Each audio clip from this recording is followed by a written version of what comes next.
నమస్తే. Welcome to our channel. నేను మిషాల్ని. 5 రాష్ట్రాల్లో ఎన్నికల ఫలితాలు వెల్లవడ్డాయి. మరి ముఖ్యంగా వెస్ట్ బెంగాల్‌లో ఈరోజు బీజేపీ ముందుంది. మరి దీని మీద ఇంకా ముందుకెళ్ళే అవకాశాలు ఇంకా ఏ విధంగా ఉన్నాయి? ఇలాంటి అంశాలను చర్చించే ముందు స్టూడియోలో ఉన్నారు ప్రముఖ రాజకీయ, సామాజిక విశ్లేషకులు అంకంరావు గారు ఉన్నారు. వారిని అడిగి విషయాలను తెలుసుకునే ప్రయత్నం చేద్దాం. నమస్కారం సార్. నమస్తే అమ్మా. సార్, ఈరోజు చూసుకుంటే అంటే 5 రాష్ట్రాల్లో ఎన్నికల ఫలితాలైతే వచ్చాయి. మరి పోటాపోటీగా నడిచాయి.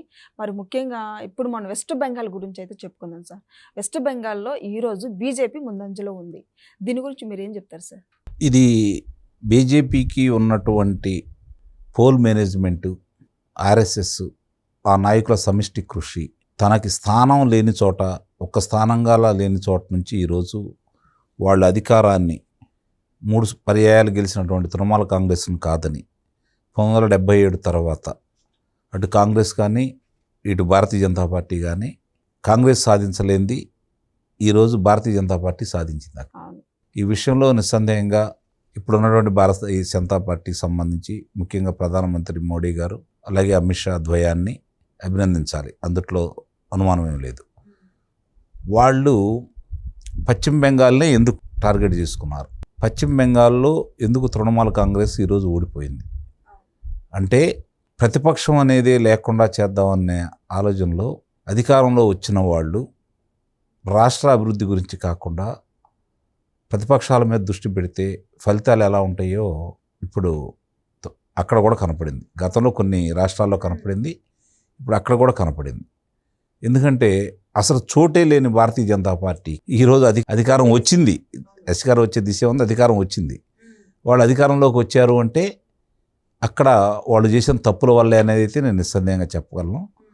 రెండవది, ఈ మధ్య ఒంటికాలి మీద కేంద్రం మీదకి వెళ్ళటం, తనకున్న 42 స్థానాల్లో 42 రాకపోయినా ప్రధానమంత్రి అభ్యర్థిగా నేనే ఉంటానని ప్రకటించడం, ఒంటెద్దు పోకుండా పోవటం, ప్రతిపక్షాల్లో ఐక్యత లేకపోవటం, ఇవన్నీ కూడా తృణమూల కాంగ్రెస్ ఓటమికి ప్రధాన కారణం అని చెప్పి అయితే నేను భావిస్తున్నాను.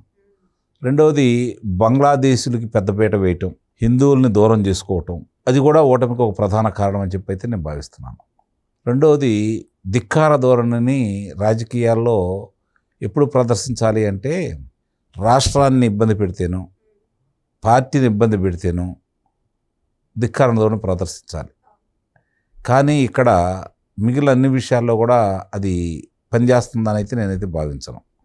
రెండవది, వీళ్ళు ఈ మధ్యకాలంలో భారతీయ జనతా పార్టీ సాధిస్తున్న విజయాల్లో మామూలుగా కేంద్రంలో 303 స్థానాల నుంచి వాళ్ళు 240 స్థానాలకు వచ్చినా కూడా ఎక్కడా నిరాశ పడకుండా వాళ్ళు ఏ విధంగా ముందుకెళ్తున్నారు, మూడోసారి అధికారంలో వచ్చిన తర్వాత కూడా వాళ్ళ అధికారాన్ని నిలుపుకోవడానికి ఏ విధంగా అడుగులు వేస్తున్నారని చూసుకుంటా ఉంటే, కొన్ని కఠిన నిర్ణయాలు ధైర్యంగా తీసుకుంటున్న విధానం, ఇవన్నీ కూడా భారతీయ జనతా పార్టీకి అక్కడ కలిసి వచ్చినాయి. రెండవది, హిందువుల మీద దాడిగానే నిస్సందేహంగా భావించాలి.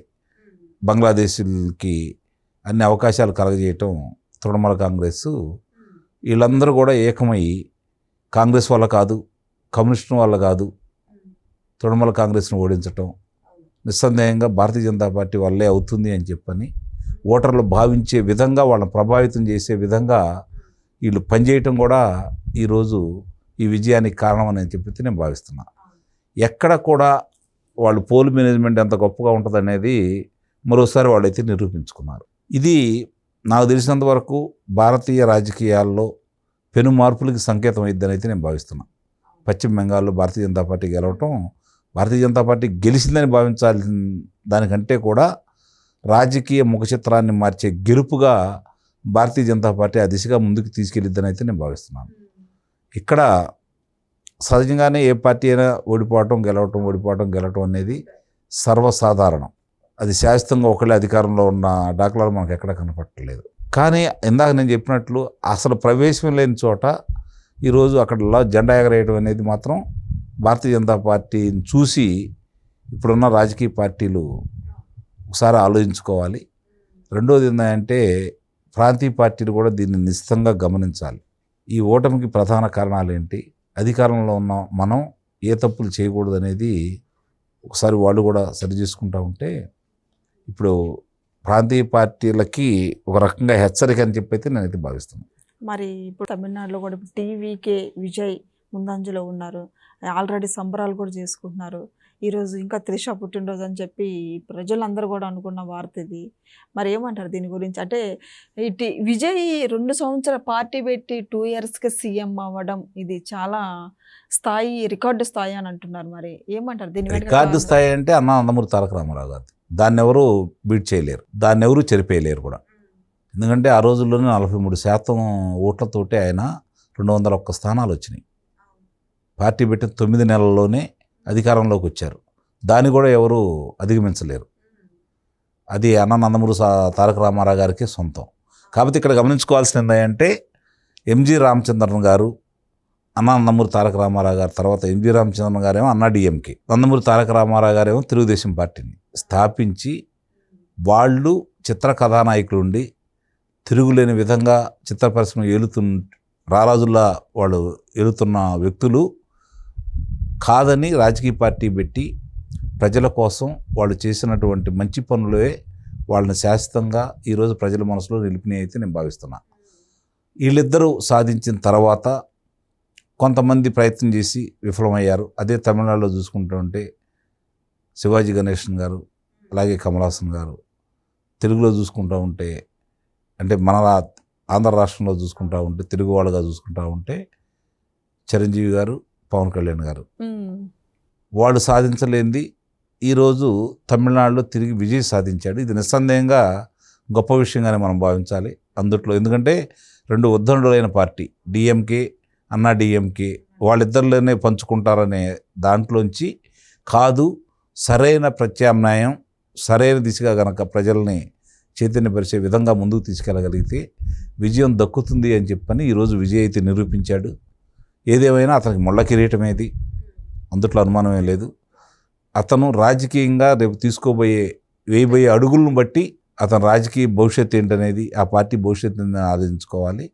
అన్నా నందమూరి తారక రామారావు గారికి ఏ విధంగా అయితే సాధ్యమైందో ఆ రోజు ఎలాంటి రాజకీయ నేపథ్యం లేని వాళ్ళని, డాక్టర్లని, న్యాయవాదుల్ని, అలాగే సాంకేతిక విద్యలో అంటే ఇంజనీరింగ్ని అలాంటి వాళ్ళందరినీ తీసుకొని వచ్చేసి సామాన్య కార్యకర్త కూడా ఇచ్చి గెలిపించుకున్నాడు. తిరిగి ఈరోజు విజయ్కి అట్లా అవకాశం వచ్చింది, దాన్ని సద్వినియోగం చేసుకున్నాడు. ప్రజలు కూడా ఆదరించారు. ఇక్కడ గమనించుకోవాలి, తన కారు డ్రైవర్ కొడుకు ఈరోజు శాసనసభ్యుడు అయ్యాడు. ఇది కూడా మనం గమనించుకోవాలి. అంటే అక్కడ ఒక ప్రపంచంలా ఈరోజు వచ్చినా కాకపోతే ఏంటంటే అధికారానికి ఒకళ్ళ మీద ఆధారపడకుండా రావాల్సినటువంటి స్థానాలు రాలేదనేది మాత్రం 118 స్థానాలు రాలేదు మాత్రం చిన్న కొరత అయినా కూడా తదుపరి ఎన్నికల్లో దానికి అధిగమించే దిశగా వెళ్ళే విధంగా అతని పరిపాలన ఉండాలని మనం అయితే కోరుకుందాం. ఎందుకంటే 2 పార్టీలు కూడా డిఎంకే కావచ్చు, అన్నా డిఎంకే కావచ్చు, డిఎంకే ఏమో కాంగ్రెస్ పార్టీతో కలిసి వెళ్ళింది, అన్నా డిఎంకే ఏమో భారతీయ జనతా పార్టీతో కలిసి వెళ్ళింది. అంటే జాతీయ పార్టీలతోటి ఈ 2 కలిసి వెళ్ళినాయి. అక్కడ జాతీయ పార్టీకి స్థానం లేదని చెప్పిన మరోసారి విజయ్ గెలుపు బట్టి మనకు అర్థమవుతూ ఉంది. అంటే తమిళులు ఏ విధంగా ఆలోచిస్తారు, వాళ్ళ ఆత్మాభిమానం ఏ విధంగా ఉంటుంది అనేది దీన్ని బట్టి స్పష్టంగా అర్థమైపోయింది. అవినీతి మరకలు పెద్దగా లేకపోయినా, మామూలుగా రాష్ట్ర ఆదాయాన్ని పెంచిన, పరిశ్రమలు తీసుకొచ్చిన స్టాలిన్ ఎందుకు ఓడిపోయాడు అనే దాన్ని దీన్ని బట్టి మిగిలిన వాళ్ళు కూడా ఒకసారి పరిశీలన చేసుకుంటే మంచిది. ఎందుకంటే అతను దానికంటే కూడా ఉదయనిధి స్టాలిన్ ప్రమేయం, అతని చొరవనే ఎక్కువగా ప్రచారం చేశారని అయితే మనం భావించాలి. రెండవది విజయ్కి ఉన్నటువంటి క్లీన్ ఇమేజ్ ఇక్కడ పనిచేసిందని అయితే మనం భావించాలి. దీన్ని దృష్టిలో పెట్టుకొని మిగిలిన వాళ్ళు కూడా ఏ విధంగా ముందుకెళ్లాలో ఆలోచించుకుంటే మంచిది అనేది నా యొక్క అభిప్రాయం. Okay, thank you sir.